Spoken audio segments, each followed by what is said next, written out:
Итак, всем здорово, народ, приветствую всех на канале Game Dreams. Мы продолжаем проходить игрушку Forgotten City. Погнали!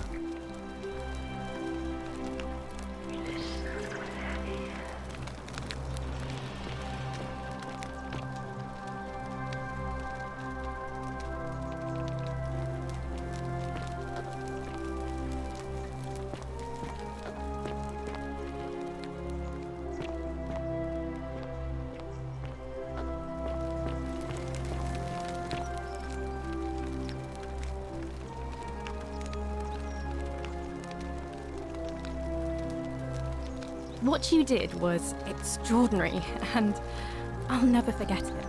I'm thankful that you're here. Can I help you with something? Ah, that's a shame. Another time, then.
Welcome. Feeling all right?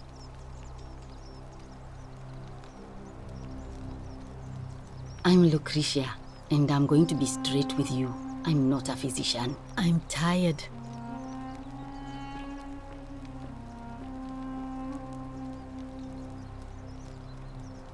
Gladly. That's a shame. Thanks.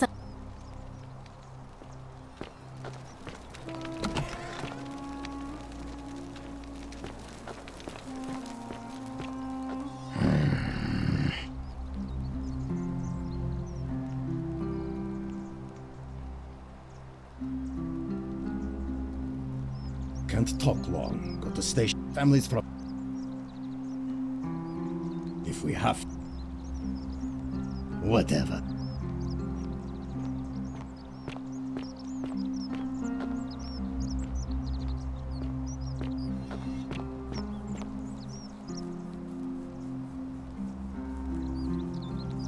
Greetings, I'm Georgius.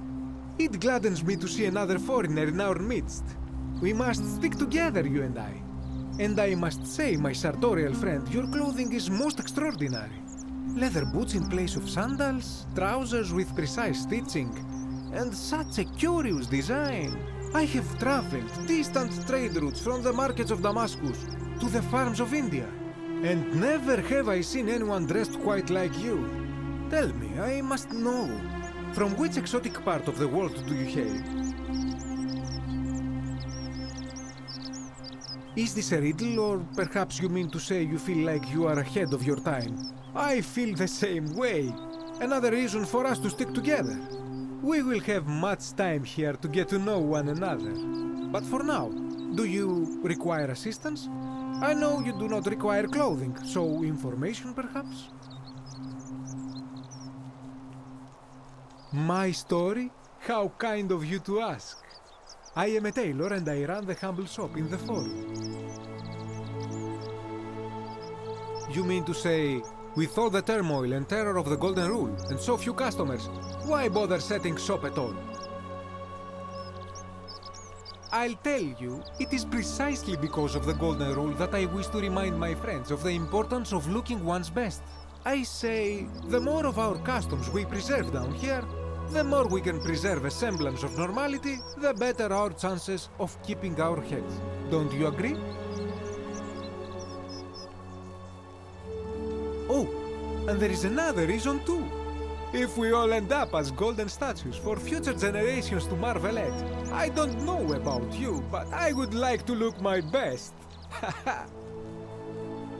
A good question. A very good question indeed. And I would be happy to tell you if only I could remember it clearly myself. I remember I had just been to Rome to sell an extraordinary selection of wares, and drowning in coin, I decided to celebrate my success. I rented a prestigious villa by the Tiber, invited over a few select friends, and we began making our way through some of the most exquisite wine money could buy. Quite a lot of it, in fact. Now, I have had visions and awoken in strange places before. I have even found myself naked in the desert sands more than once, but none of that compares to this. This time, I remember people screaming, then falling into a void as empty as time before creation, gasping for air, and then nothing.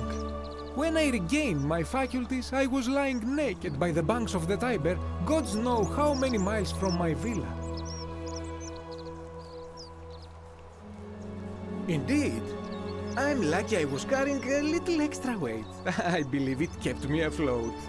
In any case, it seems I'd been rescued and resuscitated by a benevolent stranger. I went to find firewood for his campfire, stumbled across a cave, and discovered that Trapdoor Temple. And here I am.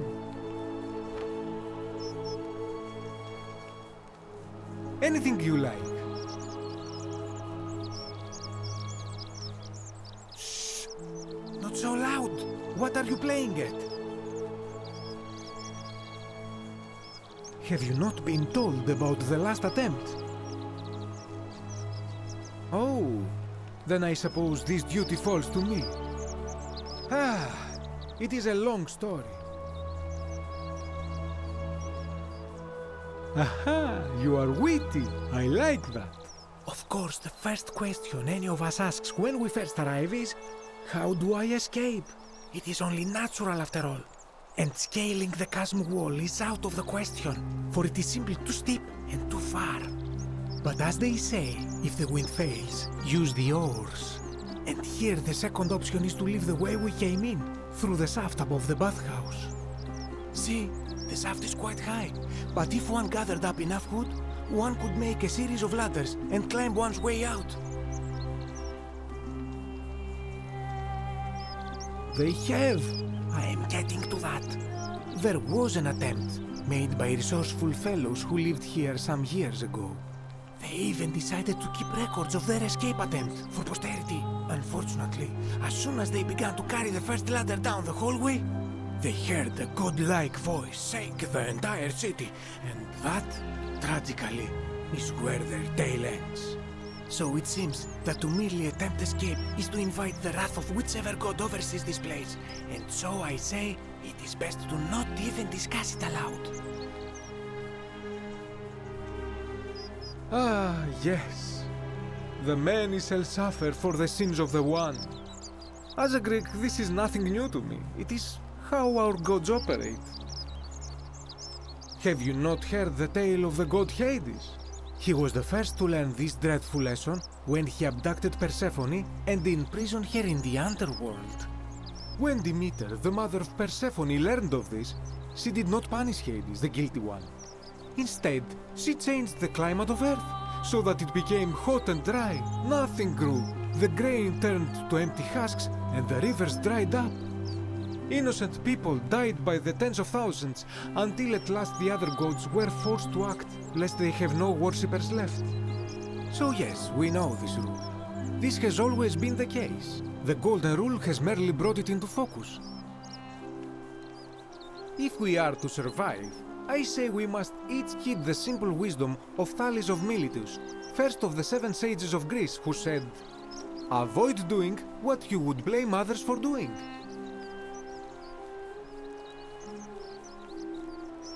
Regrettably, I think you are correct, my friend. For even if 99% of us adopt this principle, that will never be enough. Sadly, no matter how well we protect ourselves, the life's work of many good people can be undone in the blink of an eye by a single selfish act. Ah, the voice of experience. I am sorry for your loss, my friend. But on a lighter note, I will say one thing for the golden rule. For all their grim and haunting poses, these golden statues do make magnificent models for my clothing, do they not? That, my friend, is quite the dilemma. But after some reflection, I'm leaning toward voting for Malleolus. I do not enjoy the thought of another visit from Domitius if I voted the wrong way. Nothing comes to my mind, my friend. I hope that our paths cross again soon, my friend.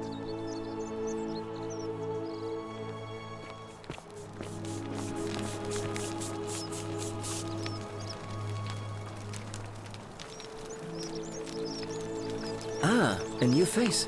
Salve, and welcome to a little community. My name's impossible to pronounce for most people, so you can just call me Virgil. I hear we have you to thank for saving Julia's life. I'm glad you arrived when you did. Well, I'm an architect. Or at least I was back in Rome. That's probably too grandiose a term to describe what I do here. Help out with repairs and try to stop old buildings from collapsing on people, that kind of thing. But you probably don't want to hear about the ingenious architecture or mysterious history of this place.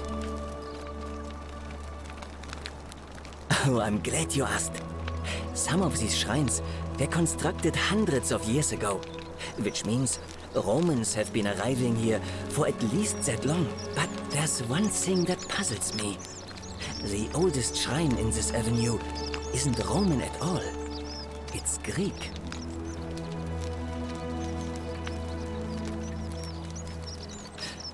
Well, yes, that could be the reason. Or it could mean that there were Greeks living and worshipping here before the Romans arrived. Which begs the interesting question, who really built this place? And could it be far older than any of us imagine? If only there was a way we could talk to the people who came here before us. The stories they could tell. Gladly. Personally, my favorite thing about this place is the aqueducts. Those series of adjoining arches. They're an ingenious feat of Roman engineering with a very practical purpose. They take fresh water coming from outside the city and distribute it all across the chasm. It's funneled below the palace and into a cistern beneath the great temple. Some of it flows down into another cistern beneath the villas, and the rest is funneled to the shrine of Proserpina, where it fills the lake and allows us to fish and farm. Hey, not so loud. Just talking about that could anger the gods for all we know. I'm not saying it's impossible, but you'd have to find a way inside somehow. Just, please, try to be a bit more discreet about it.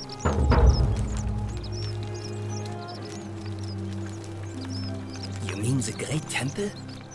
This one's a bit of a mystery. Given the way it's positioned so prominently, looking down on us, it's clear that whoever built it felt it was the most important temple in the city. Unfortunately, someone else went out of their way to keep its purpose a mystery. You see, usually a temple is dedicated to a particular god, like Proserpina or Diana or Apollo. Usually, that god is obvious. But in this case, it's unknown. There's an obelisk out the front, which probably used to bear the name of this unknown god. But it appears some barbarian defaced it. And of course we can't get inside because it's locked up tighter than the Temple of Saturn in Rome. And that contains the treasury. So we're all left wondering, which god is that temple dedicated to? And could it be the one responsible for the golden rule? Unless somebody figures out a way inside, I suppose we'll never know. Of course. You wouldn't believe how often the new ones ask that question.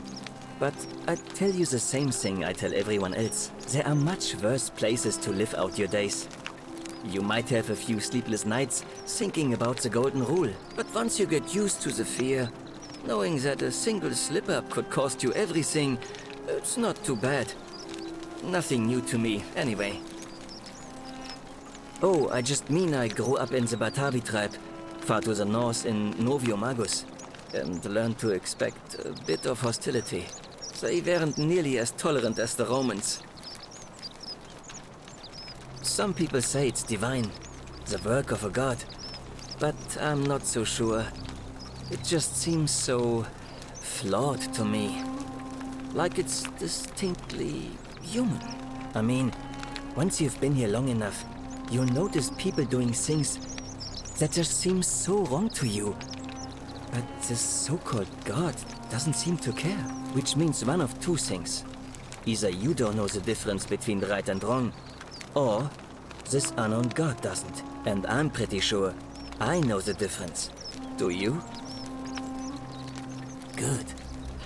Then I hope you'll agree that there are only two ways of dealing with unfair rulers. The first is to leave. The second is to remove the ruler from power.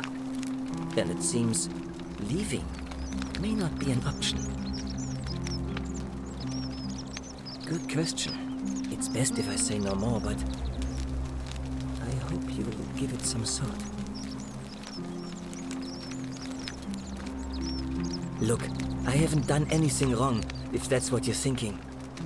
Somebody just has a problem with my preference for male company. Hey, nothing gets by you, huh? Sorry, that was mean. Yes, I like men. And when you grow up in the north, as I did, in the city of Noviomagus, you expect a bit of hostility. The Batavi are not known for their tolerance. I saw enough friends killed or driven away to know the cost of not keeping your personal affairs to yourself. So I hid who I was for, what was it, nearly 10 years? Watching what I said and where I looked. But that kind of fear eats away at you slowly, until living isn't any better than the thing you were afraid of.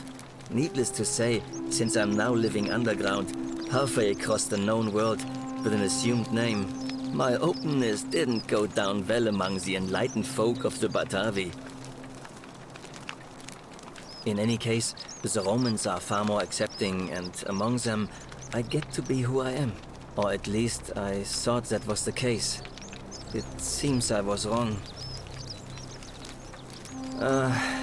It's not just graffiti. I have quite the collection of handwritten notes too. The strange thing is, I keep my personal affairs to myself. I've never really been interested in any of the men here. Not my type. So I'm not sure what I could have done to upset this person. If I had to guess, I'd say it's probably one of those cultists. Strange bunch. They insist there's only one god, and that he considers my nature a sin. Can you believe that? If there are any of them here, they won't admit it. Not since they supposedly burnt down half of Rome last year and went into hiding. All I know is, if these threats keep escalating, eventually my secret admirer is going to cross a line and break the golden rule. What? Really? I didn't expect that. But thanks.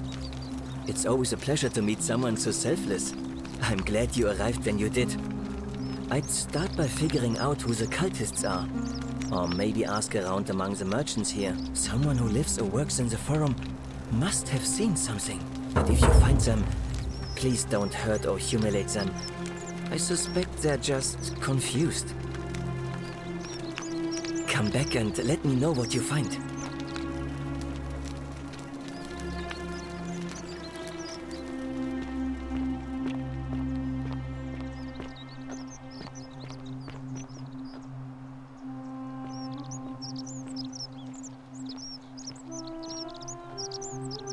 Hey, Virgil, how much would you want to make me a bow?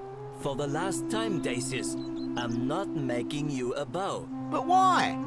You know why. But how am I going to defend myself against someone else with a weapon? There are no other weapons in the city. We all went along with the magistrate's weapons ban, so it wouldn't be an issue. That's why I've got to get in first before someone else beats me to it.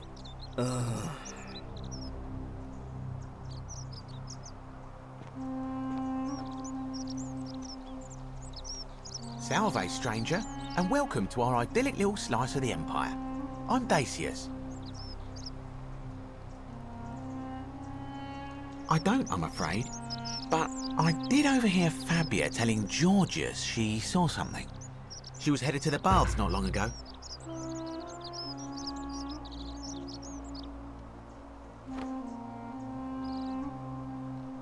Very well, another time.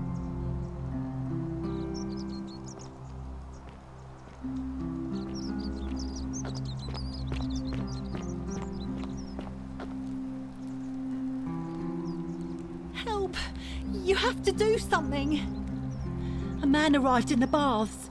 A real nasty sort, with his face all covered up. And he's got a weapon. You have to do something, or he's gonna break the golden rule.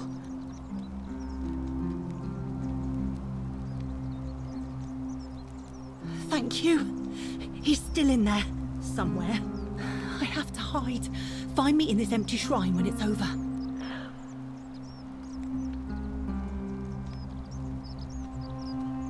Hear what? What? We don't have time for this. I have to go. Ugh.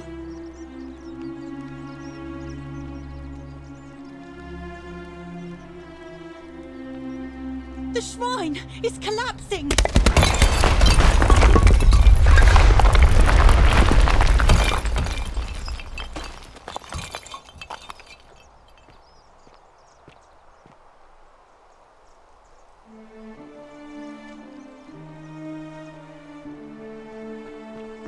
Fabia, no! Oh God, she's dead! Did anyone see that? The whole shrine just collapsed on her! Oh, Fabia, why did you have to go in there? Poor sweet girl.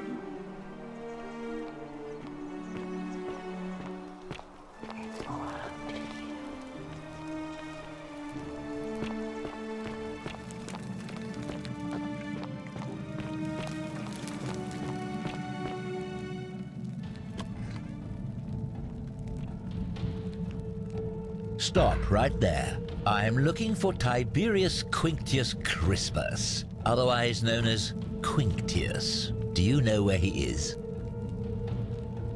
I'm not sure I believe that, so allow me to explain something to you. I am here with orders from Emperor Nero himself to find and execute the cultist Quinctius for terrible crimes against the Empire. So, if you tell me the truth, I will allow you to live. But if you lie to me or otherwise obstruct the Emperor's business in any way, I will put this arrow through your chest. Is that understood? Thank you. Now tell me, who are you people, and what is this place?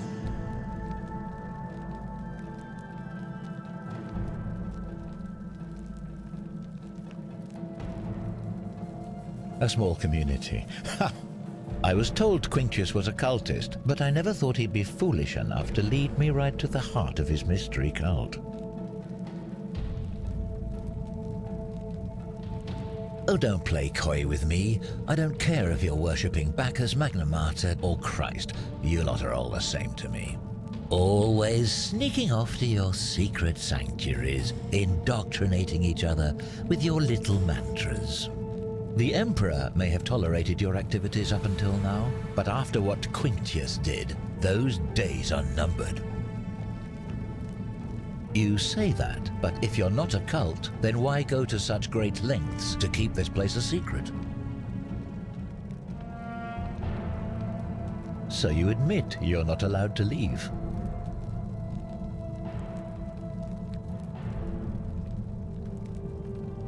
Threatening me is not going to help you, but in any case, that sounds an awful lot like a cult to me.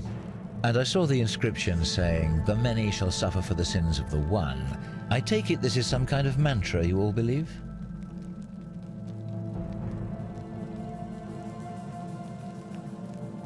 A distinction without a difference. You've clearly been indoctrinated into this nonsense. Now tell me, where did you lot get enough gold to make all these statues? You lot are practicing human sacrifice too. You people disgust me.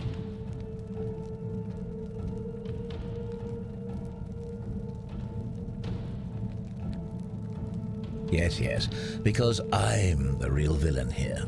It's all clear to me now. The secret sanctuary, the indoctrination, the mantra, the human sacrifice. You're cultists. There's no doubt in my mind. What baffles me is how a person can believe in something with such zeal. They just can't see what they've become.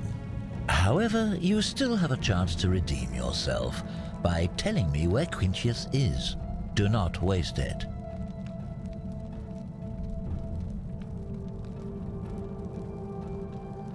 Very well, here's what I know. He's a 40 to 50-year-old man with distinctive eyes, one green and one blue. He's also known to have delusions of grandeur. The Emperor says he and his cult, your cult, are responsible for starting the fire which burnt half of Rome to the ground and killed thousands in the process. All I know, all I care about, is that the Emperor believes he is guilty and wants him dead. The details are not my concern. This is your last chance. Are you going to tell me where he is or not?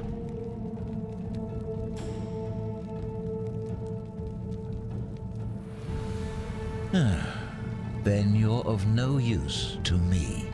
Do you have any last words?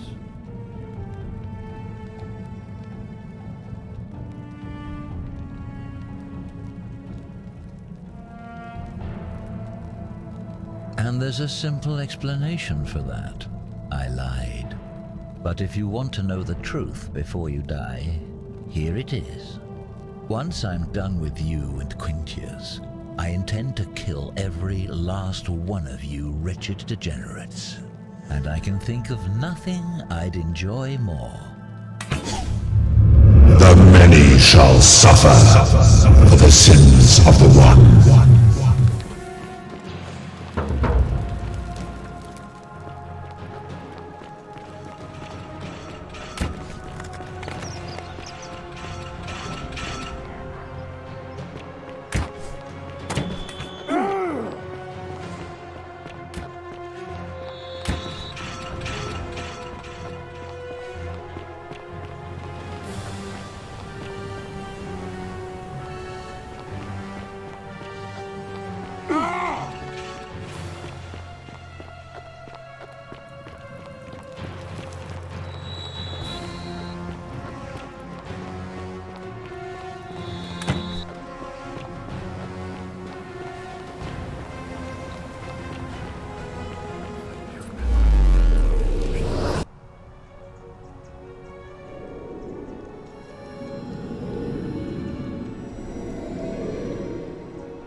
Salve, friend. Mind telling me who you are and why you look like you've just taken on a gladiator and lost? Oh, sounds serious. I'm listening. Yulia? Oh, no. I'll go.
The 49 melodies fetch again with incessant labor.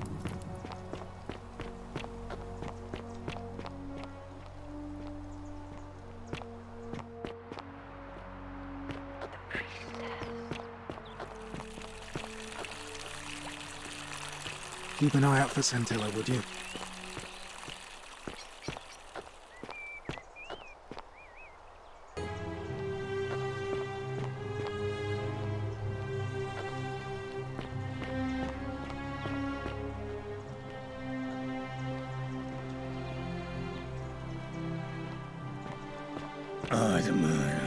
Isn't the great temple majestic?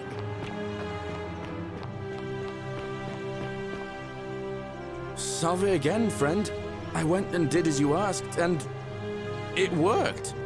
How is it possible that you've just arrived here and you already know everyone and exactly what's about to happen to them?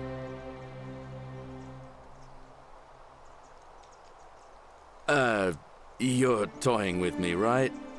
Wait, you're not kidding, are you? That's the only way you could have known. You're a bit like... Oh, what was his name? Sisyphus. Yeah, that's the one. Old King Sisyphus. Sisyphus was a Greek king a long time ago. For daring to think he could outsmart the gods, he was given a terrible punishment. He was forced to push a great boulder up to the top of a hill. Only, just as it reached the top, it would roll all the way back down to the bottom, forcing him to start over and over and over again, for all eternity. Just like you. Actually, now that I think about it, there are a bunch of old stories about the gods punishing people by making them do the same futile task over and over. Tantalus was made to grasp at fruit on a tree he could never quite reach. The Pleiades had to keep fetching water in a sieve. Oh, and Ixion was strapped to a wheel going round and round forever. But on the bright side, at least you're not stuck in the underworld like they all were. Anyway, I don't know which god you managed to upset to get yourself into this position, friend, but you seem all right to me. So, I'll tell you what. I'll keep doing whatever I can to help you. And you just focus on finding a way to break the cycle you're in. Anytime, friend. Now, I'm going to keep your secret. Although, it's not as if I'll remember this next time we talk anyway, right? Oh, and if our conversations ever start to annoy you, just tell me you're busy. I know when I'm not wanted. May fortune smile on you, friend.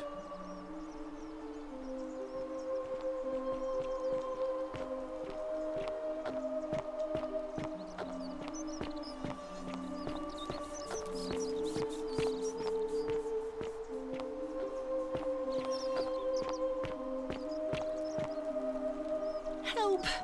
You have to do something! A man arrived in the baths. A real nasty sort, with his face all covered up. And he's got a weapon. You have to do something, or he's going to break the golden rule. Are you serious? This is an emergency. Are you going to help or not?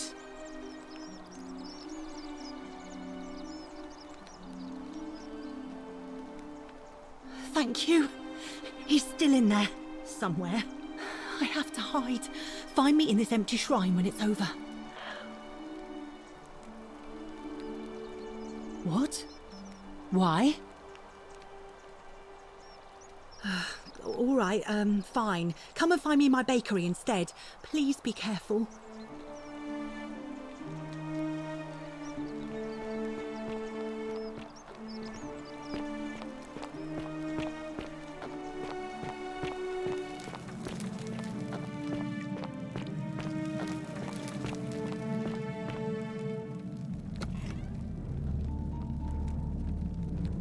Stop right there. I'm looking for Tiberius Quinctius Crispus, otherwise known as Quinctius. Do you know where he is?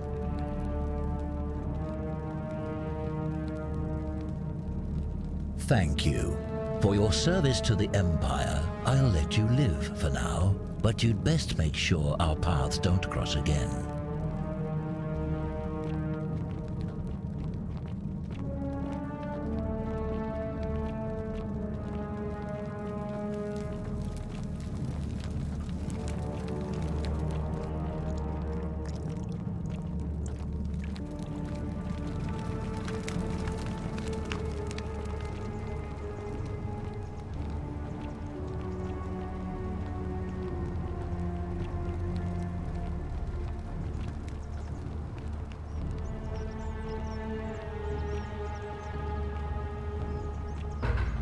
Filthy, lying degenerate!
You there? I'm sorry to trouble you, but I couldn't help but notice that fine bow you're carrying. No idea how you managed to get your hands on it, especially in the light of our dear old magistrate's ban, but I'm impressed. And before you ask, no, I wouldn't dream of trying to buy it from you. I have no use for a wooden bow myself. But I would like to propose a joint business venture of sorts. Tell me, do you have any idea how people here end up as golden statues?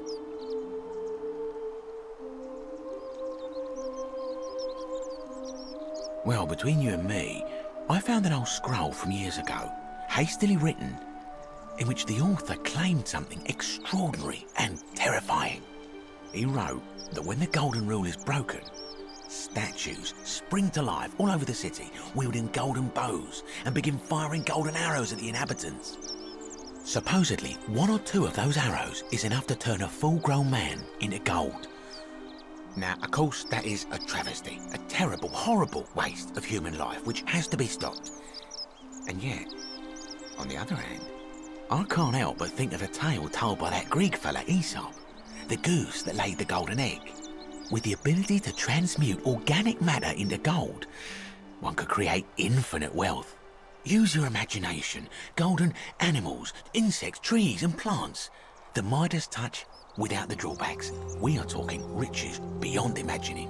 And even if we were to split all those riches between the 2 of us, half of infinite wealth is still infinite.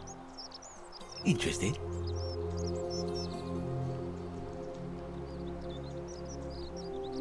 Look, I might have skimmed over that one, but don't be so pedantic. Are you interested or not? Excellent. So the first question is, how do we get our hands on one of those golden bows? Now, I have a plan, but first, tell me, are you familiar with the story of the goddess Diana? No problem. Allow me to explain. Diana is our goddess of the hunt, the moon, and the underworld, depending on who you ask. The one thing priests and poets agree on is that she carried with her a golden bow and a quiver of golden arrows. And it just so happens that there is a shrine of Diana in this very forum, with a prominent statue of the goddess herself. And would you like to guess what she's holding in her hand? Precisely. I can't tell you how many hours I've spent in that temple staring at it, trying to figure out how to retrieve it without breaking you-know-what. Oh, gods no! If you tried that, we'd all be dead within moments, I'm sure. No, here's what I propose. You give your bow to me, I cover it in a thin layer of gold leaf, and we create a replica of a golden bow. Then you enter the shrine, extinguish the braziers, and under cover of darkness, swap out the fake for the original. It's not theft exactly, it's more of a trade. But make no mistake, this is a dangerous path, and there's no way of knowing where it will lead. But in my experience, all the best adventures begin with a risky first step. Now, you must have questions. Ask away. Because the gods would see you, of course. Hence my proposal. I'm more of an ideas man, whereas you're obviously the more resourceful and heroic type. I have complete confidence in you. When Prometheus stole fire from the gods and became a hero to all mankind, do you think he was worried about the danger? So, are you in, partner?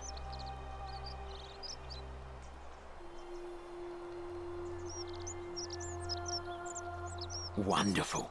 Now, if you'll hand over your bow, I can get started applying a layer of gold leaf. This is a quality weapon. Now, bear with me for a moment. And here we are, a gold leaf bow.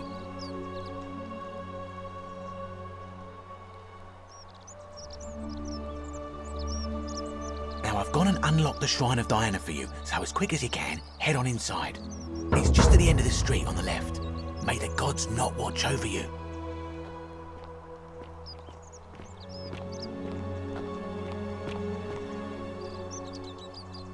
You took care of him? An accident? So, it's over? Oh God, it's such a relief. I really thought we were all going to die. I do have a question though. That shrine, the one I was going to hide in, did you know it was going to collapse?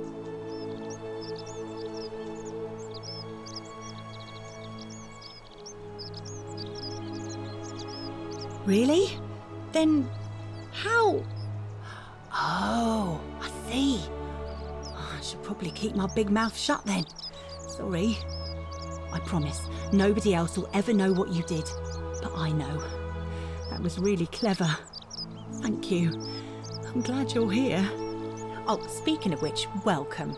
I'm Fabia. Sorry I was a bit frantic before. Need anything?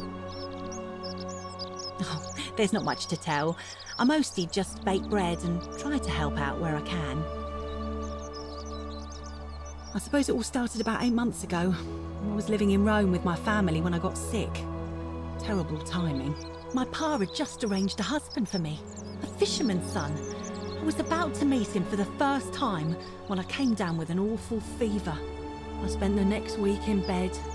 Pa paid priests to make offerings to Asclepius, a white rooster, then a goat. But nothing worked. In the end, they decided I'd do better outside the city. Clean air in the countryside would do me good, they said. But after about a day in a carriage on the Appian Way, I was getting worse, not better. I remember closing my eyes for a bit, and I guess I must have fell asleep, because when I opened them again, I was in a forest by a river. I suppose the driver took off with his fee and left me for dead. Can't say I blame him. I wouldn't have wanted to catch what I had either. Anyway, I went searching for help, stumbled across the Trapdoor Temple, and here I am.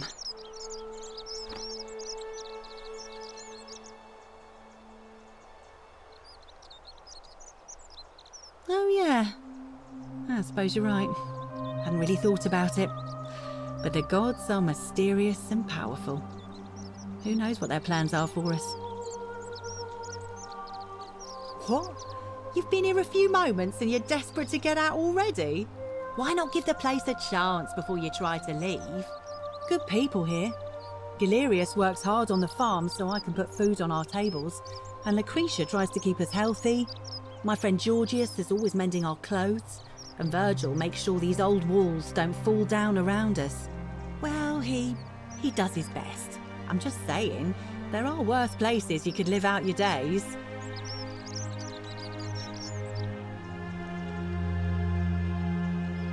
Oh, I try not to worry about it. I mean, if people are nice to each other, we won't have anything to worry about, will we?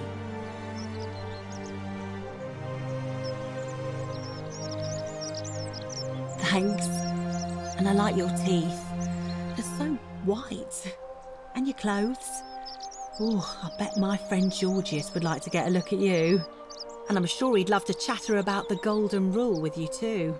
He'll be just across the forum in his shop. Terrible shame that is. Maybe this'll help. Late last night, I was cleaning my oven when I heard some noises outside. The forum's usually dead quiet at that hour, so I came out to see what was going on. To be honest, I thought maybe poor old Dooley had got out of his cell and was snooping around again. So I put my head out and saw someone in front of Virgil's shop. I couldn't tell who, it was too dark. I called out to them, but they just turned and ran off without a word. All I remember is they ran past a lit torch and the light glinted off something metallic. Armour, I think. So I suppose it could only be one of 3 people, Horatius, Domitius or Rufius. I hope that helps.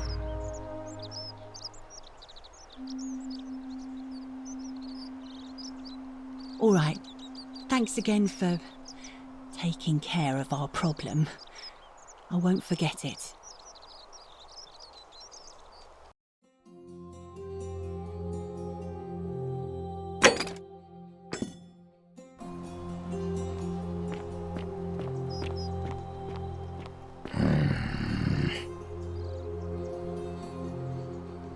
Name's Rufius.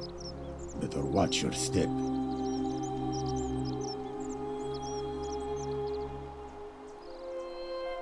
No idea what you're talking about?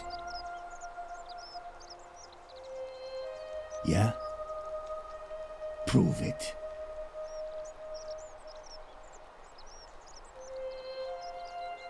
Whatever.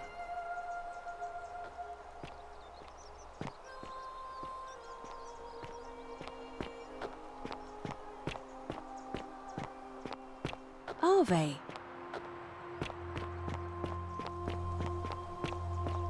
Oh, the murder. Malleolus isn't receiving visitors at the moment. It being election day.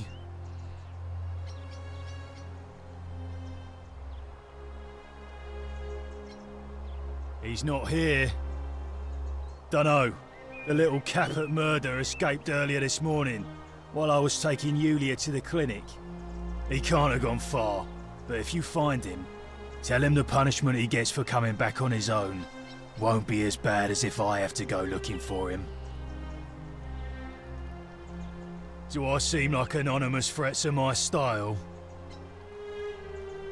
You don't know Sturkus. Whatever. Just remember, I'll be watching.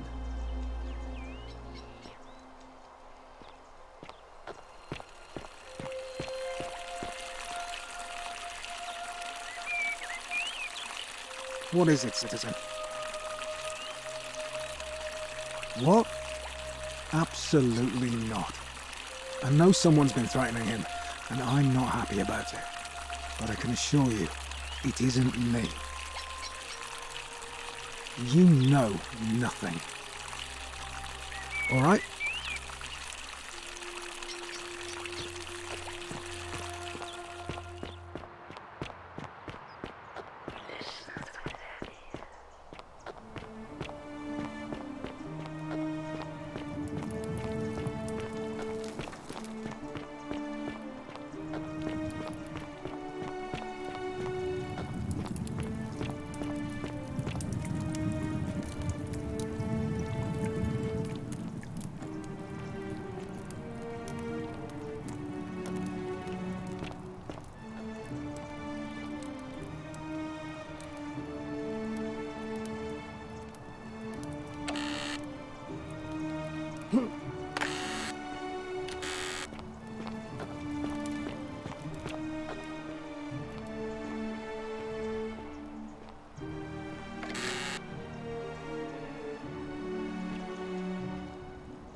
Cerberus lifts his triple head and lets out his threefold braying. Livia, would you stop muttering like Medea over a cauldron? You'll scare away my customers. They follow their trades, imitating their previous lives, but they are ignorant. This again. You're in a world of your own, aren't you?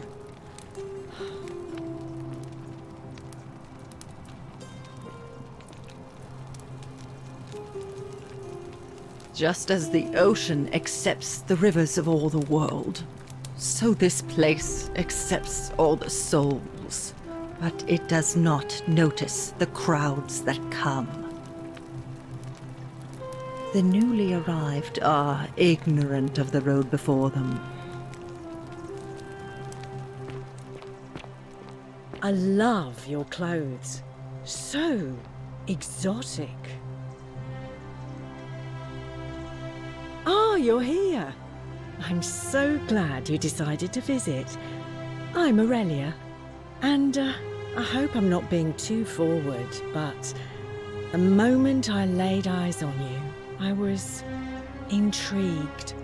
I can tell from the way you carry yourself. You're a warrior, like Aeneas on a journey far, far from home. Such bravery.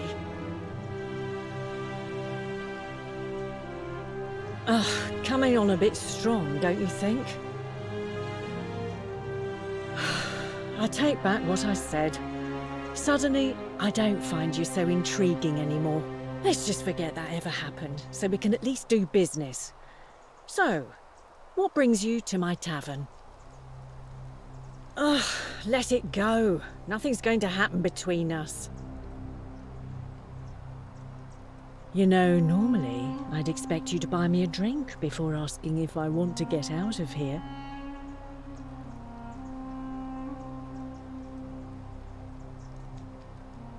Straight to business, huh? I can work with that. As a matter of fact, I do know a way out. I'm happy to tell you all about it, but this is valuable information we're talking about, and I don't just give it out like some cheap oracle. So, how badly do you want it? Is it worth, say, 1,000 denarii to you?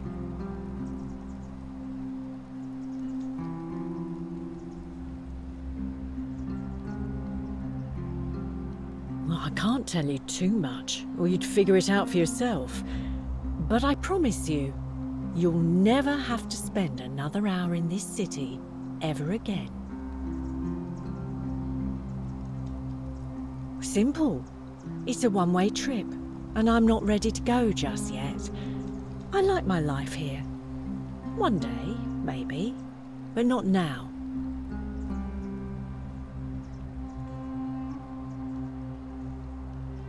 I think of it this way. I have something of value, and I'm willing to share it for a price. That's not unethical. That's just good business. Now, do you want it or not? Ha! It's hardly my fault if people misunderstand the terms of a deal.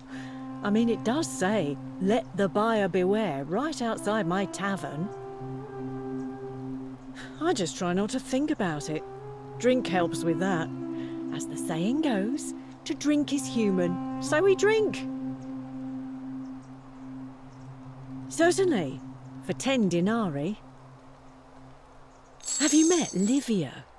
She used to do my hair, until one day she just snapped. This place has that effect on people. Now she just stands around, caked in filth, muttering nonsense to herself. It's a real shame. Now I have to do my own hair. I hear that if Malleolus is elected, he's gonna throw a small festival to celebrate, with entertainment and everything. Can't wait to find out what it is.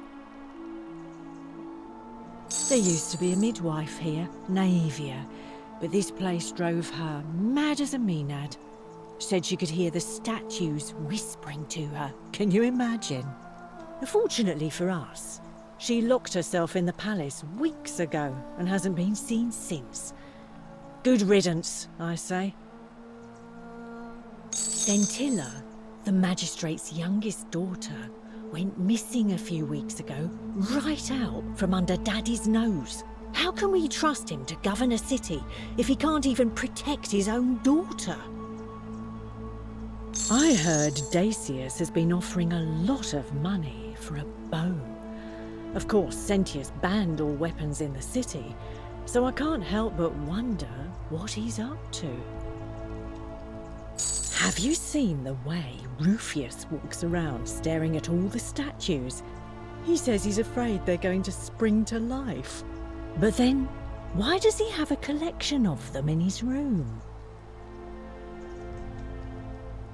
I hear Galerius has a thing for Equitia, but of course she's a Vestal priestess.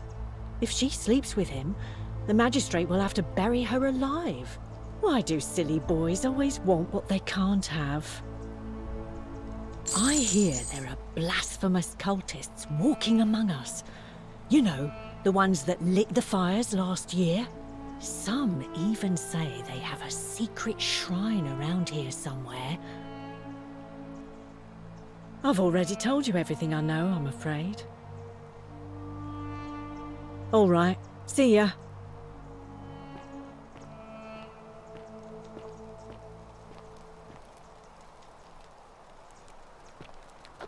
Ixion turns.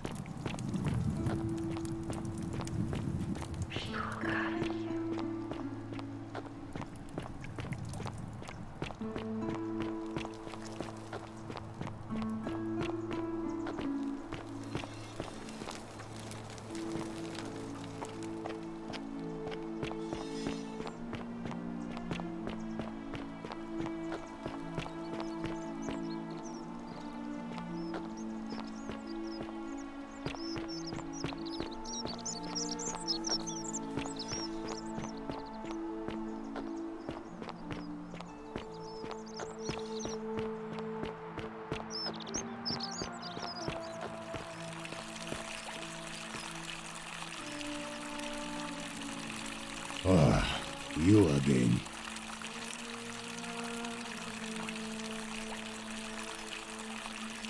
No idea what you're talking about?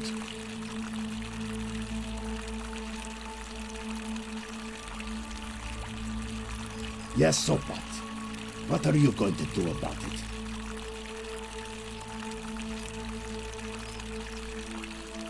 And why should I? The one true God says that for man to lie with another man is an abomination. His presence here is a threat to us all.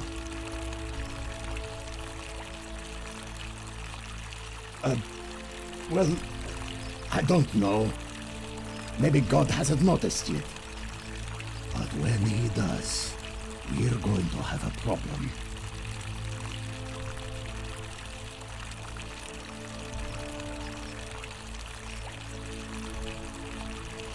Well, I wouldn't get so angry if he wasn't so... you know.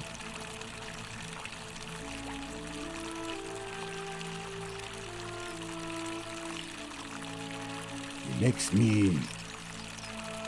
uncomfortable. I don't like where you're going with this. You'd better take that back before I make you.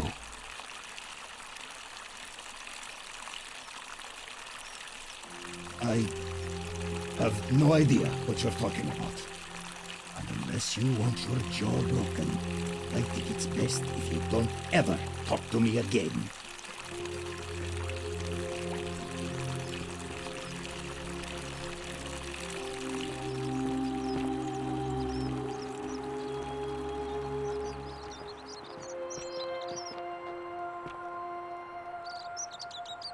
I have nothing to say to you, kaput murder.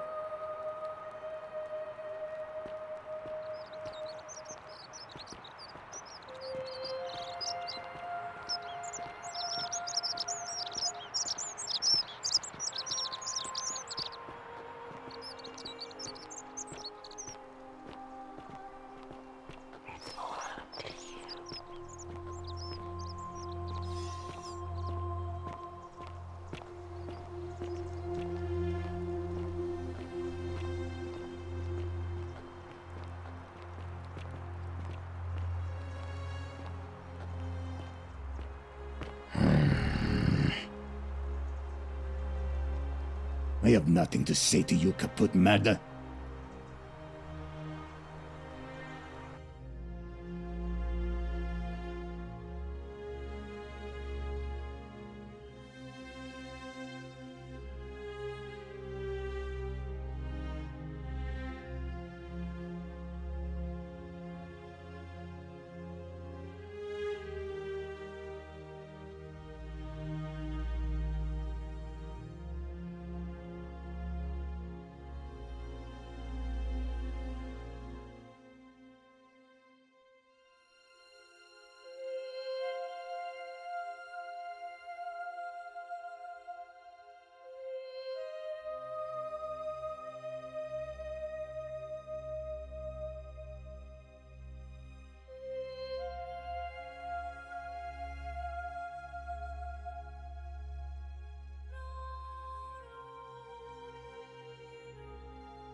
Sometimes I stare at the great temple on the bluff, and I think, whatever is in there, it has to be important. Ah, a new face. Salve, and welcome to a little community. My name's impossible to pronounce for most people, so you can just call me Virgil. I hear we have you to thank for saving Julia's life. I'm glad you arrived when you did.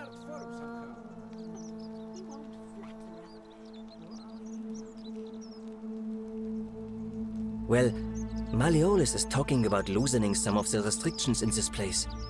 And while it's all a bit vague, at least he has a vision. My vote isn't for sale, if that's what you're asking.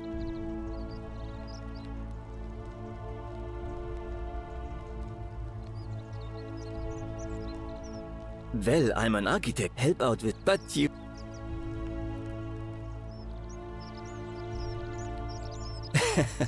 I like that. We're going to get on well, friend. You wouldn't believe there are much, but once you get...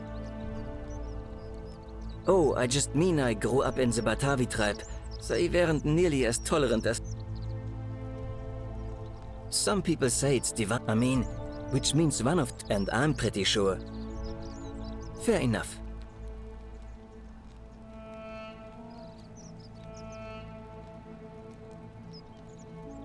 Nice to talk to you.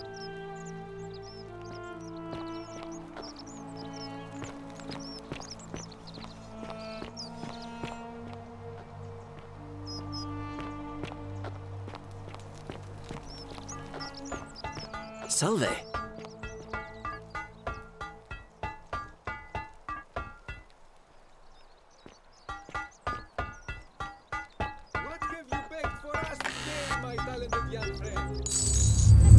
The many shall suffer for the sins of the one.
Salve, friend.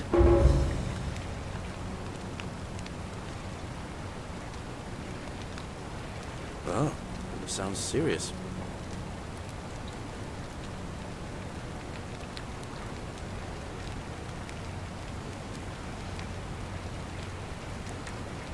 All right, let me see. Stop Fabia going in, but send the new arrival to the empty shrine. Understood. Yulia? Oh no. All right, I can do... I'll go.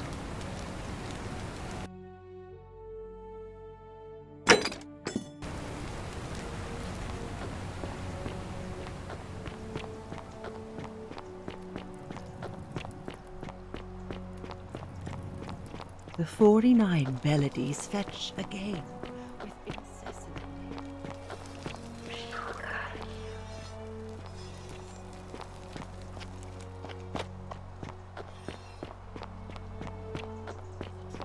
Coming into the city. I know, and I'll take care of him. Just go and hide, but not in the empty shrine. Wait, how did you know I was headed in there? No time to explain. Go! All right, I'll be in my bakery. Thank you, Galerius.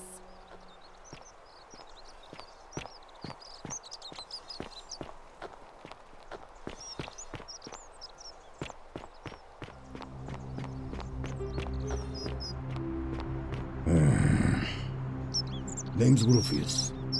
Better watch your step. No idea what you're talking about? Yes, so what? What are you going to do about it?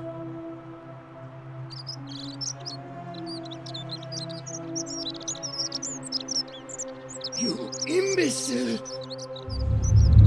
The many shall suffer for the sins of the one.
Yulia?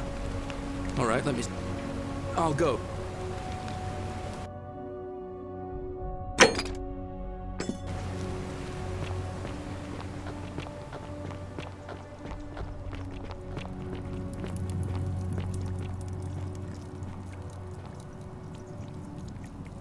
Ah, you're here. I'm so glad you decided to visit. I'm Aurelia, and I hope I'm not being too forward, but the moment I laid eyes on you, I was intrigued. I can tell from the way you carry yourself. You're a warrior, like Aeneas on a journey far, far from home. Such bravery. You, Tantalus, cannot catch the drops of water. What was and that? The tree you grasp Some kind of at joke? eludes you. If it was, it wasn't funny. I take back what I said. Let's just forget that ever. All right. See ya.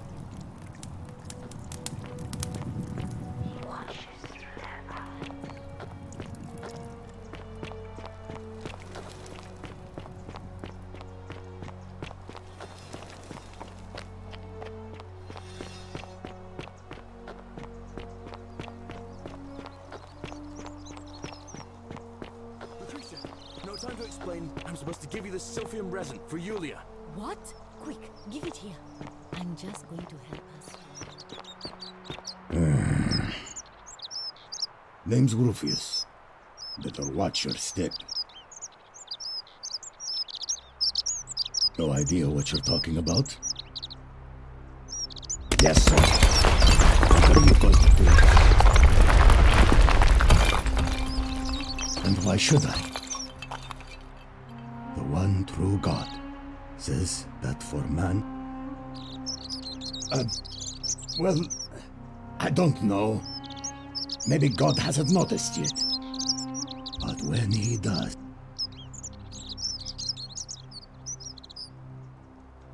There's only one true God. And he laid waste to Sodom and Gomorrah because of exactly this kind of thing.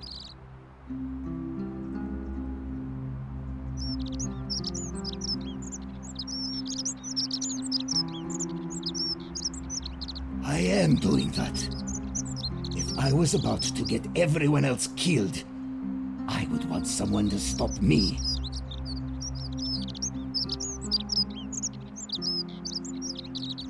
I don't like where this is going.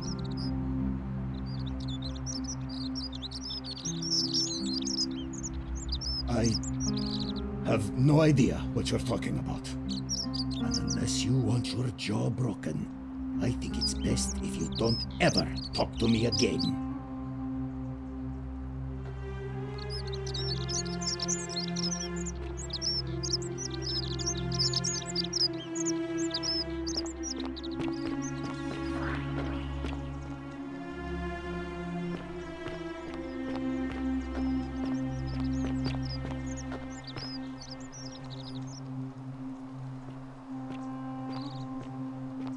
Whatever's in that great temple up there on the bluff, I bet it's worth a fortune.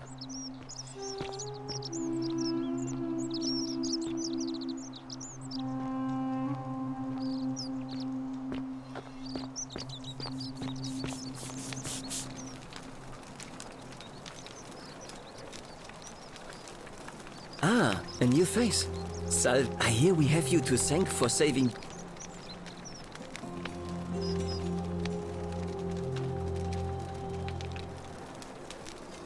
Some people say, I mean, which means one of two, and I'm pretty good.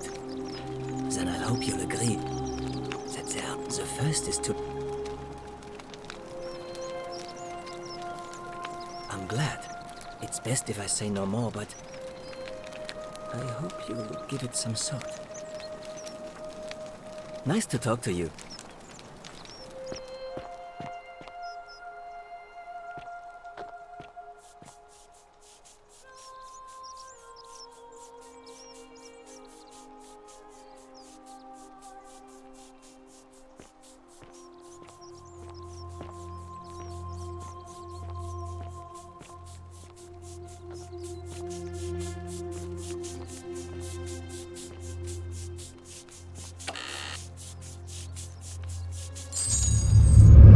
Many shall suffer for the sins of the one.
Salve, friend. You all right, I'll go.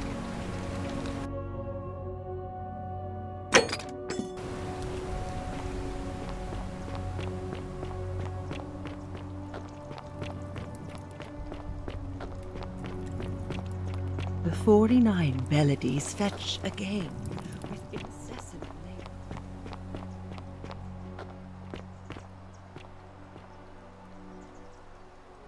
Name's Rufius. No idea what you're talking about? Yes, so what? And why should I?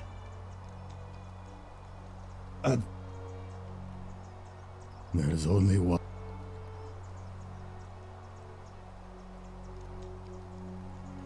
I am doing that.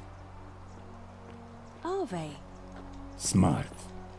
Now get lost. We're done talking.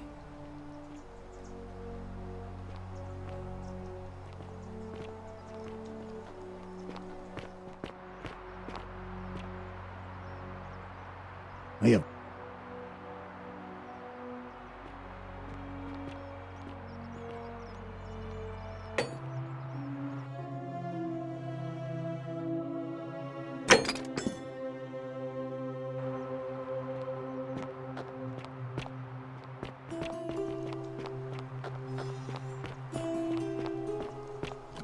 Lucretia, no time to explain. I'm supposed to give you the Sylphium resin for Julian.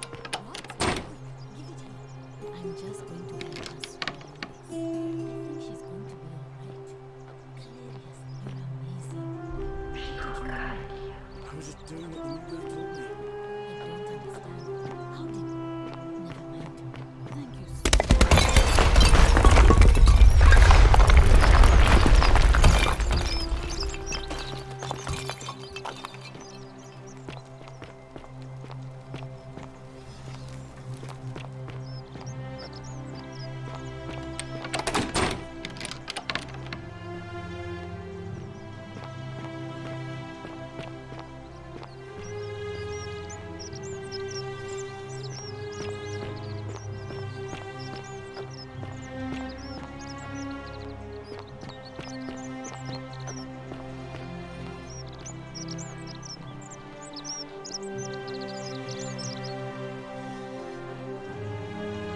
Hey, Virgil, how much would you want to make me a bow? For the last time, Dacius, I'm not making you a bow. But why? You know why. But how am I going to defend myself against someone else with a weapon? There are no other weapons in the city. We all went along with the magistrate's weapons ban, so it wouldn't be an issue. That's why I've got to get in first before someone else beats me to it.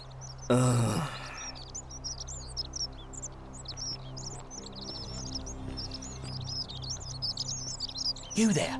I'm sorry to trouble you, but I couldn't help but notice that fine gold leaf bow you're carrying. In fact, if I didn't know better, I'd say it looked like my own handiwork. You've given me an idea for a scheme that will make us both very, very wealthy. First, I'll open the Shrine of Diana for you. Then, you enter the shrine, extinguish the braziers, and under cover of darkness, swap out the fake for the original. It's not theft exactly, it's more of a trade. But make no mistake, this is a dangerous path, and there's no way of knowing where it will lead. But in my experience, all the best adventures begin with a risky first step. Now, you must have questions. Ask away.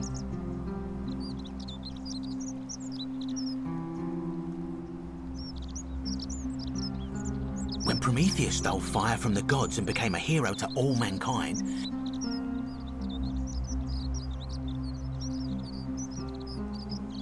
because the gods would see. So, are you in, partner?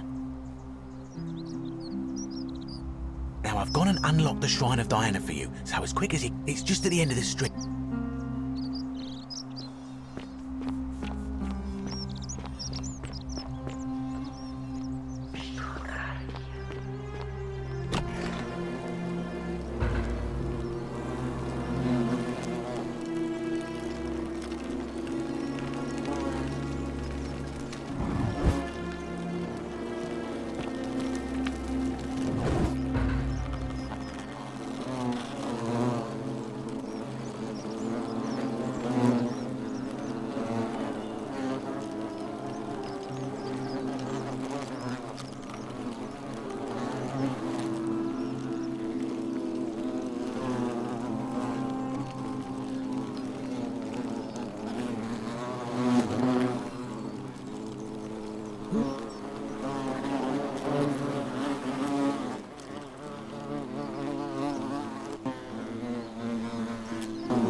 Is that you, partner? Do you have the bow? Wonderful. Just go ahead and slide it under the door for me and I'll unlock it for you.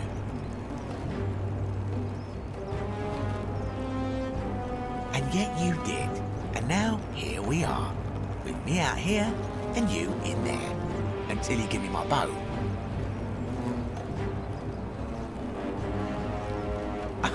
No, technically, I never said that. I said, if we were to split all those riches between the two of us, infinite wealth is still infinite. It's hardly my fault if you can't tell the difference between a hypothetical and a promise, now is it? Oh, I do love a good loophole.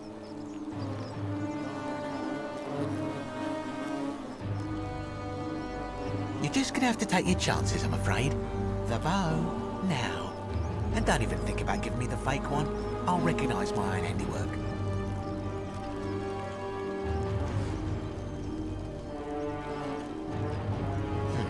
I would reconsider my position quickly if I were you. I'm not sure if you noticed, but you're stuck in there with a hornet's nest, and they can be rather aggressive toward intruders. You know, some say it takes 27 hornet stings to kill a man, but I always wondered how anyone could have known that. Let's find out if they were right, shall we?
My beloved Galatea, I write this so that one day, when we're finally together, you will understand what I've done and why I had to do it. The others will call me mad or a monster, but I don't care what they think. Everything I'm doing here, I'm doing for you. I'll start at the beginning. Soon after my arrival here, as I walked down a corridor lined with golden statues, I thought I heard a whisper behind me, a rasp of air, as if vocal cords of metal strained to say a word or two. I tried to dismiss the idea, tried to concentrate on my work as the city's medic, but that tortured whisper haunted me. Weeks later, in the hallway to the bathhouse, I heard it again, and found myself drawn to the statue of a Roman woman wearing a stola. Her face was contorted with anguish and fear, and, disturbingly, it was as if she was looking right at me. As I walked past her, I heard that strained whisper again, and turning back, I discovered that, even though I had moved, she was still looking right into my soul. That was when it dawned on me. This was no statue. This was a woman trapped within that golden prison. Naturally, I told the others, but when I could not reproduce the results of my experiment, they would not believe me. But from that moment on, I knew the full horror of this place. Immobilized within these statues are living human beings. It was that day, my love, that my heart broke.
You're not supposed to be here.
My beloved Galatea, after I learned the terrible truth about the golden statues, I wandered the city as if in a nightmare. What must life be like for these poor souls, entombed in gold, but kept alive somehow? Trapped in their own personal Tartarus, consigned to eternal torment, too horrific for any sane mind to comprehend. I tried to offer them what small mercies I could. I began to talk to them, to keep them company. I'd imagine backstories for them, give them names, and tell them of the world, of the histories and stories I'd learned as a child. As the others became more concerned by my charity, I sought solitude from them, preferring the company of my tormented charges. Discovering a way into the abandoned palace, I began to spend my days walking its halls and sharing with its occupants ancient tales, my mind turning to those of Apollo and Daphne, Perseus and Medusa, and Pygmalion and Galatea. Pygmalion, the sculptor who fell in love with a beautiful statue, and who, praying to Aphrodite for aid, discovered that his beloved Galatea had come to life. It was then that I heard you whisper to me, Galatea. Forgive me. I know that is not your real name, just one I have borrowed from a story. But when I turned to look at you, I saw the most exquisitely beautiful woman I've ever known. Your face, forever frozen in a look of haunting sadness. Our meeting gave me new purpose, to free you from your golden prison, so that I might one day hear you speak, not just whisper, your true name to me. So I gathered tools for the long and difficult task ahead. Bard.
Help us.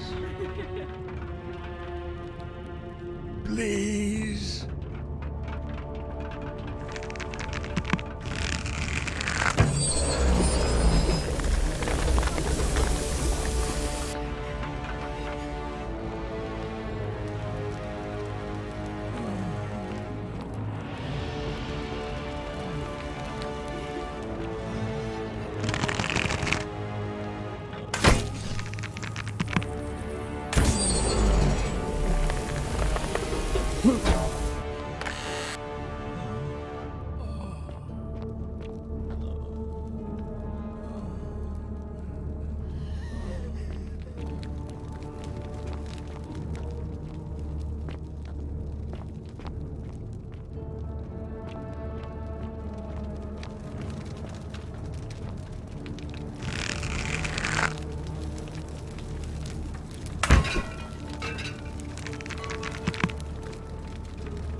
My beloved Galatea, my attempts at freeing these souls from their golden prisons have not been going to plan. My first charge was a Greek woman who I called Iodame after the Athenian turned to stone by Medusa. Drilling through the gold that encased her, I was vindicated by the discovery that beneath half an inch of gold, which is so rigid it must be some kind of alloy, was living flesh. Unfortunately, this golden alloy seems to have fused with her skin, so removing it exposed the sinew and muscle beneath and appeared to cause her great pain. At first, I braced myself, expecting that inflicting such pain would break the golden rule, and yet, somehow, it did not. It seems whichever god is responsible for imprisoning these poor souls does not care about their suffering at all. They are forsaken. Undeterred, I pressed on, working late into the night, attempting to remove the golden layer that encased her as delicately as I could. Eventually, I was able to free most of her body, but when I released her from her restraints, her first act was to lunge for my throat, clawing at me with all her strength and those sharp metal talons. This was my thanks. Kill me. You. Help us. Make it stop.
And you must be the wretched snake who broke into my palace and disturbed my experiments.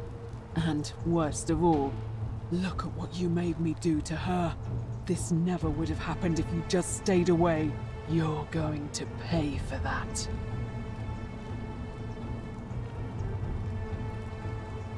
And do you think I care about that? I don't care what happens to me, as long as you get what you deserve. Liar! I locked and barred the gate. I left a message warning you all to leave me alone. I just wanted to do my experiments in peace, for her. And now look at her. You made me turn the most beautiful woman I've ever seen into this. Look at her. She's in agony. All I wanted was to spend my last moments with her, to see her beautiful face, to hear her speak freely, instead of in those cryptic whispers. But as soon as I began my work, she stopped whispering to me. And now I discover she started whispering to you instead. What's so special about you?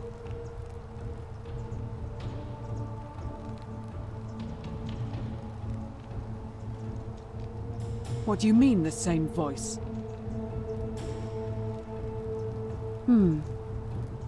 Yes.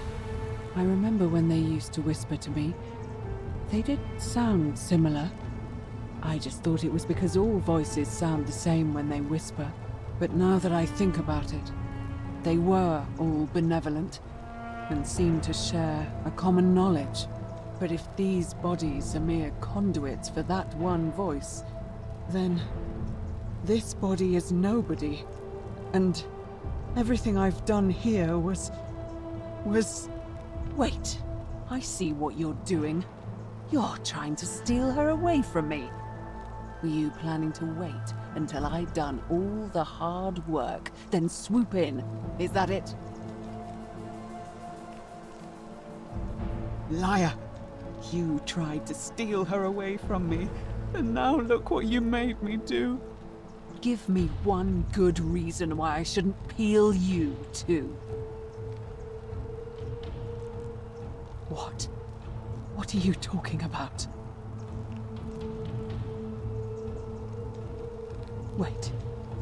So you're saying you weren't coming for us? So I did all this. I ruined her. For nothing. What have I done? Oh God, I feel sick. I can't bear the thought of her being like this. And in so much pain. It's the air coming into contact with her flesh. It's agonizing for them. But the only way to fix it will be to break the golden rule and let it run its course. At least that way she'd be golden again, and we'd be together. All it would take is one little cut.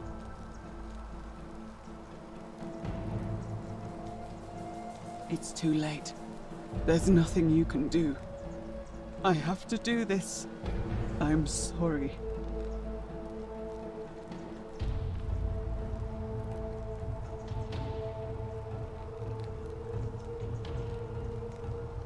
What? How? Really? I'm not sure I believe you. But if you can undo this mess, I'll give you the key to my old medical chest in the Shrine of Apollo. I imagine it would help Lucretia ease the suffering of those still in the city. But if you're lying to me, I'll break the golden rule and kill you and everyone else in this city. Understood?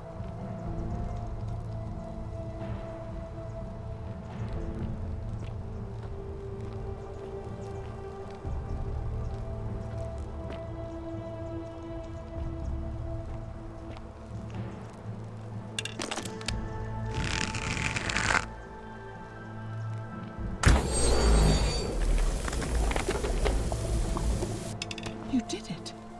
You took away her pain. I don't know what to say. Thank you, thank you. I swear I will never harm her again. I swear it. I'll stay here to keep her company.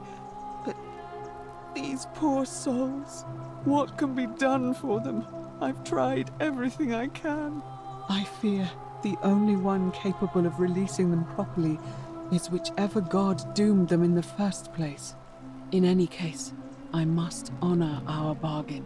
Here's the key I promised you. It opens a chest in the Shrine of Apollo. I believe there are a few things in there which may be useful to Lucretia.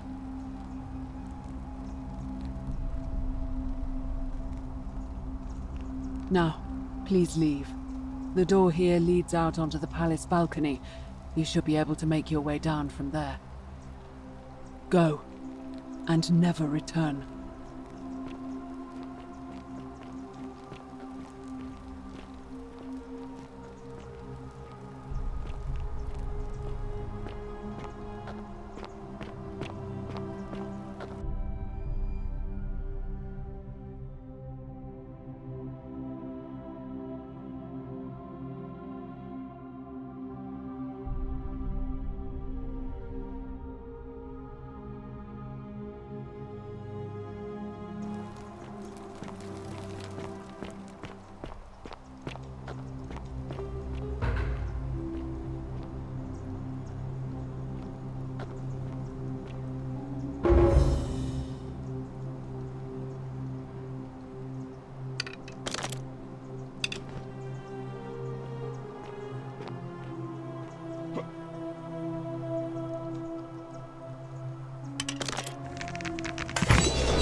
Thank you. I am delighted and deeply honored to have been elected your magistrate. Yes. Thank you. I am delighted and deeply honored.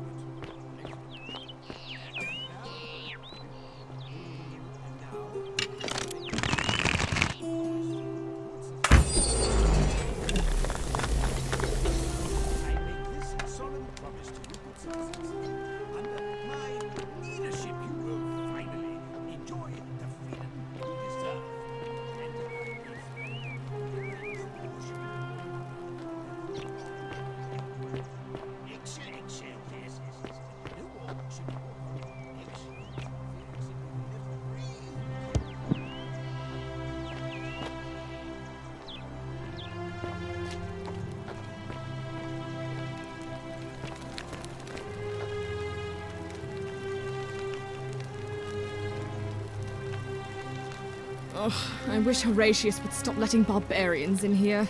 What do you want?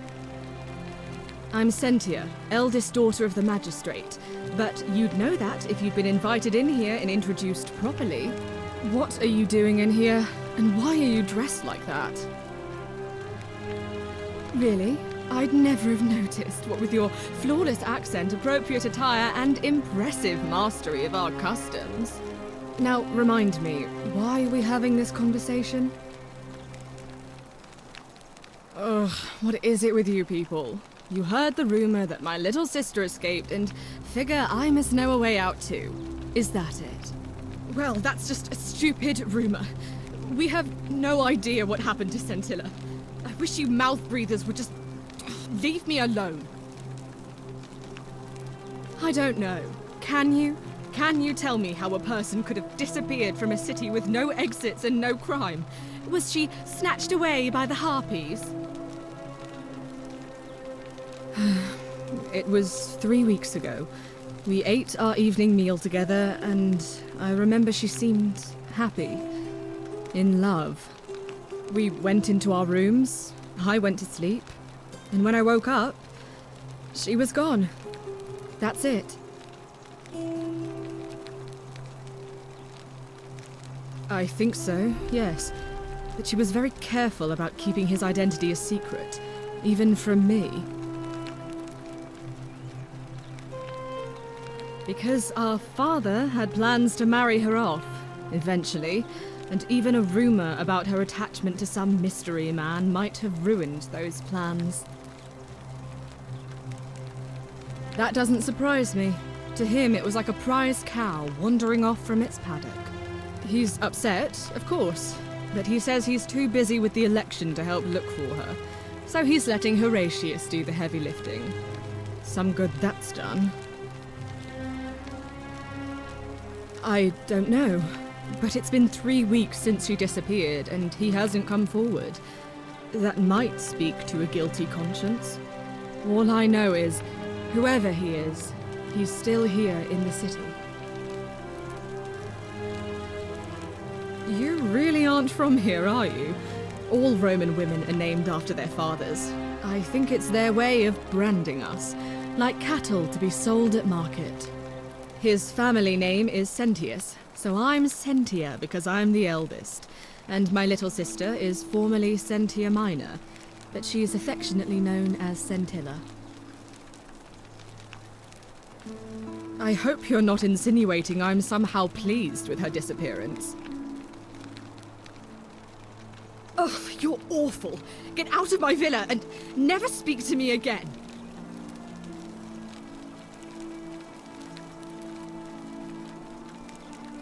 Do I need to ask Horatius to escort you out of here? Get out, you horrid barbarian!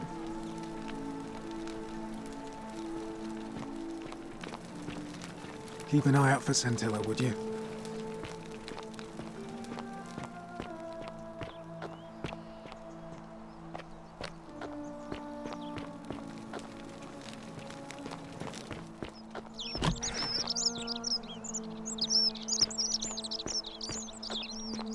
Citizen?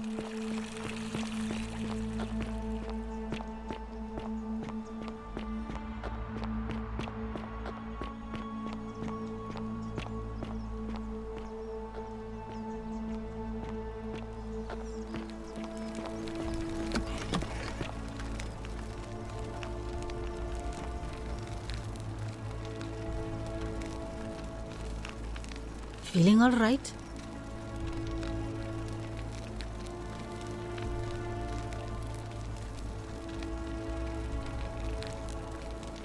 I wish some people here need proper medical care. Just do. A city without sin might sound good on paper, but snakes like Decius will always find loopholes. Absolutely nothing.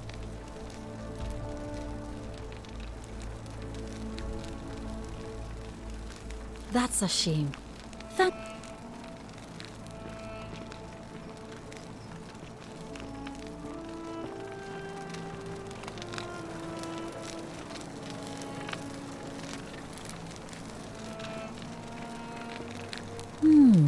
A golden bow, just like Apollo and Diana's.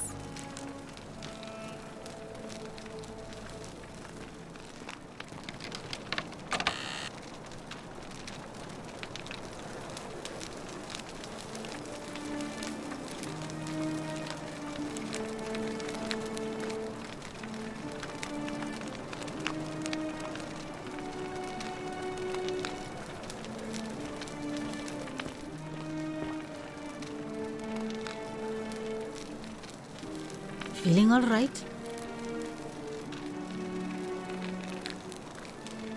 That's a shame.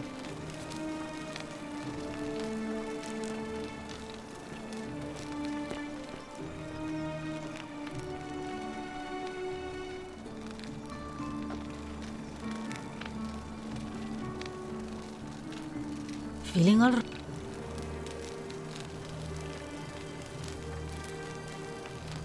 Oh no, there was one, but that was Navia, and well, she used to run the clinic. She was a midwife, not a physician, but she was the closest thing we had down here. And she was good too, until she suddenly lost all interest in us. One day she told me she'd made some profound discovery about the golden statues. This changes everything, she kept saying, but I had no idea what she was talking about. The last time I saw her, the last time any of us saw her, she was muttering to the statues, like she could talk to them. And then she shut herself in the palace, barred the door from the inside, and nobody's seen her since. She's been gone so long now, we figure she's either dead or up to something so strange that she doesn't want anyone else to know about it. But I really wish I could reach her, because that's the only hope I have of solving a troubling problem. A real thorn in the paw situation. One of my patients is suffering from terrible rheumatism. His joints are inflamed and he's in constant pain. I really shouldn't say. He wouldn't like it. And he's a little bit scary. He's become so irritable that the smallest things set him off. And I worry he'll end up losing his temper and lashing out. And you know what that means. I just know Nevia would know how to treat him, assuming she's still alive. But nobody seems to know how to get into the palace. You did? That's unexpected. But tell me, what is it? Willowback. I should have known. It was under my nose the whole time. That's very helpful. Thank you. If this works, it should settle Rufius down some. I have some right here. Could you do me a favor and give him some of this? He'll just need to swallow a pinch of it. I'm hoping it will avert disaster.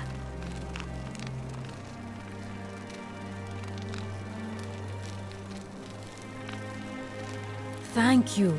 I'm really glad you arrived when you did. That's a shame. Thanks again for saving Yulia's life. Apollo smiles upon you.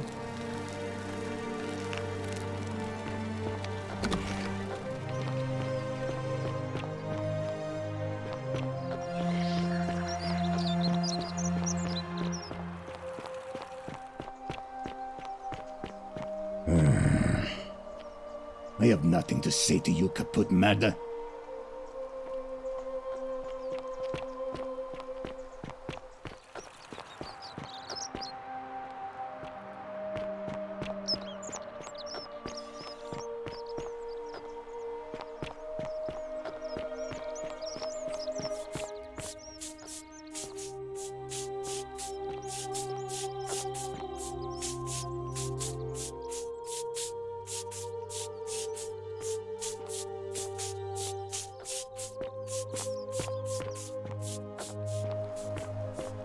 Wonder how much one of these statues is worth on the outside. Oh, hello there, partner. I'm glad you're here. I think there might have been some confusion about my little practical joke earlier. You see, my plan was to give you a little fright. You know, like two friends joking around at the Saturnalia, and then, surprise, I'd open the door. But when I opened it, you were gone. Partner, I swear, this is just a misunderstanding. Look, why don't you keep our bow as compensation?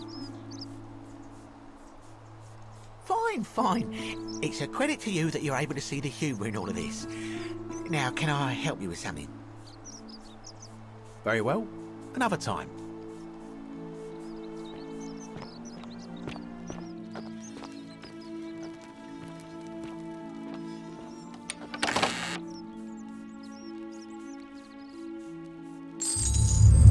The many shall suffer for the sins of the one.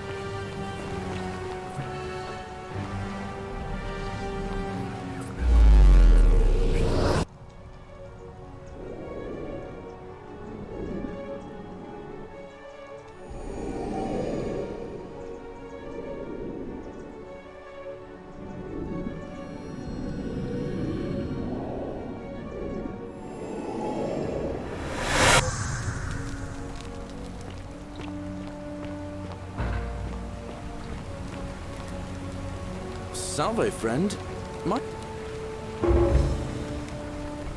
Oh, sounds serious. Yulia. All right, let me...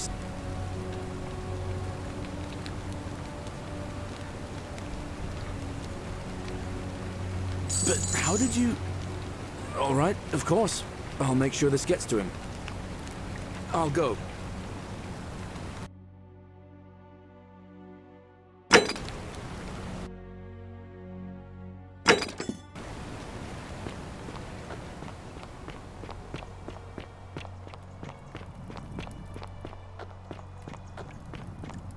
Ixion turns.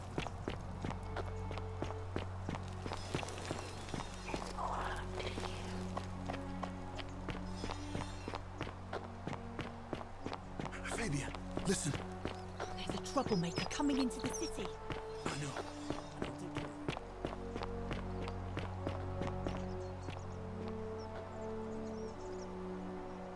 Name's Rufius. Better watch your step.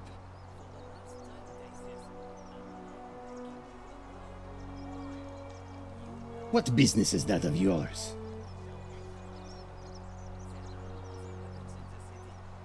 Willow bark.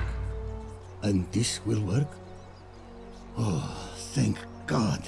Finally, some relief. This is what I've been praying for. Maybe God hasn't abandoned me after all. Thank you. I've been in a lot of pain lately. The rheumatism, these cursed statues always watching, and the crisis of faith. It was too much. Started messing with my head. This is exactly what I needed to set it straight again. I owe you one. No idea what you're talking about?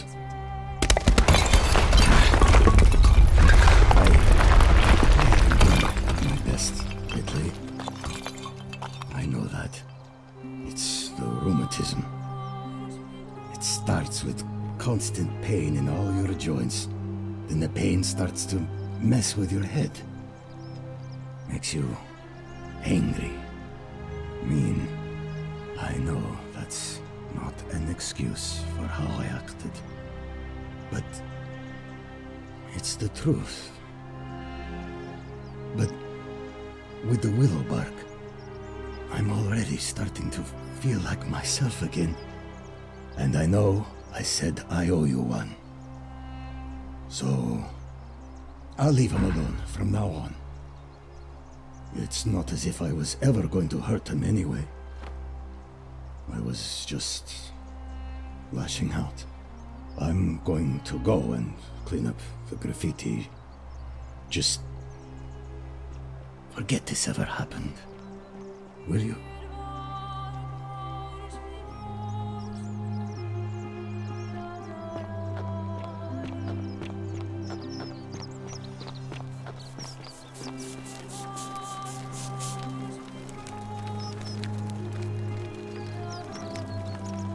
Ah, a new face.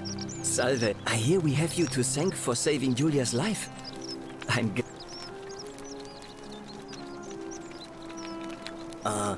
What demon or spirit told you about that? You went snooping in his place? That was risky. We're lucky you didn't cross any lines. Have you spoken to him about it? Really? How did you manage that?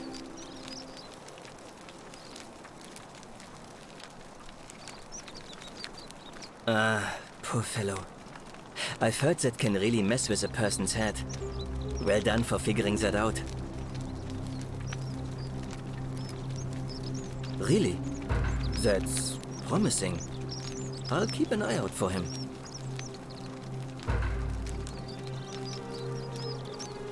Nice to talk to you.